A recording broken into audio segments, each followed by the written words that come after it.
Can you move too slow while dating? That was the question I got on this mastermind session I was just on from one of my clients, and I want to be able to tell you this story and tell you exactly how it is that I answered. Keep watching. Hey there, Adam Little here from lovestrategies.com, where we help successful single women get out there and attract long-lasting love and do it with a strategy. And today, I just got asked this question from one of my clients. It was a really interesting situation that she's in. So she's been following the little love steps, the 7 powerful steps to get out there and attract long-lasting love. And she is now been talking to this guy. She's at little love step number 5. She's been talking to this guy for about 5 weeks, and they've gone on 4 dates. I think she was in her mid to late 40s. And this guy, self-described from her, is amazing. Like, she is really into him. She's really excited about him. And he is actually really excited about her. He really wants to proceed forward. He really wants to make things happen. He wants to introduce his kids to her, and he wants to kind of just progress things. But she has been really pacing. She's been slowing it down with him intentionally to get to know him before taking it to the next level. But here's the problem. She's now starting to feel him pull away a little bit, and she's not sure what to do, right? Like, he's pulling away. Is it because he has trust issues? Or maybe he thinks that she doesn't really like him that much, or who knows what's really going on here, but he's starting to pull away.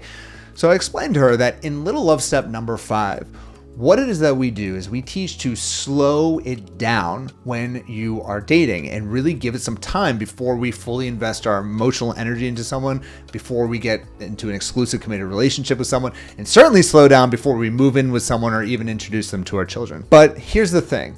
When we are slowing it down, we still want to show lots of interest in that person along the way. I know that sounds a little bit counterintuitive, but bear with me here. We can be intentional about moving slow, as in how often we're seeing that person, how often we're texting with that person, how quickly we decide to go on vacation with that person. We can move slow in all those fronts. But at the same time, when we are with that person, we can look at that person in the eyes and say, I really like you a lot, and you're a really special person. Along the way, when we're with that person in real life, we can be affectionate. In fact, when you are pacing a lot, it requires us to actually be very affectionate in real life and to actually look that person in the eyes and say, you know, I just want to tell you, like, I've really enjoyed getting to know you, and you're an incredibly special person. And honestly, I really like you a lot. I'm excited to see where this goes. He's going to be like, hell yeah. So can you move too slow while dating? Of course. Like, once you get to anywhere from 2 to 3 months in the dating process, like, it makes sense to then become exclusive with that guy and be able to explore what it's like in a committed exclusive relationship. And so if you're going longer than that, yes, you're probably moving too slow.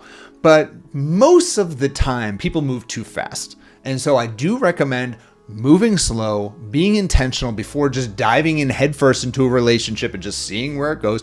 Move slow. But at the same time, when you do spend time with that person, be vulnerable. Share those parts of you that, you know, that are maybe not quite so perfect that we all have. And don't be afraid to tell him that you like him and you're really excited to see where this goes. So I gave her that advice today, and I kind of have a sneaky suspicion that the next time they see each other, when she tells him that he is a really special guy and that she really likes him a lot, I have a feeling he's going to respond and say, yeah, I really like you a lot as well, and I really don't want to see other people. And then boom, they're in an exclusive committed relationship, and now they're on to little love step number 6, and they can start building that long-term committed relationship and that foundation that'll last for the rest of their life. So long story short, be intentional about the speed of progression in relationships, and he or she who moves slower is in control of the process. So I highly recommend lean into little love steps, lean into little love step number 5, move slow, but at the same time, give it a little bit of love. And if you want to learn more about the little love steps, how it all works, just head on over to lovestrategies.com. We have a free training there that walks you through this entire process from start to finish and really gives you that framework that we use whenever it is that we coach our clients on how to get it out there and find love. And I'd love to hear from you in the comments. Do you ever move too fast in relationships? How'd it go? Let me know, and I'll speak to you soon. Bye-bye.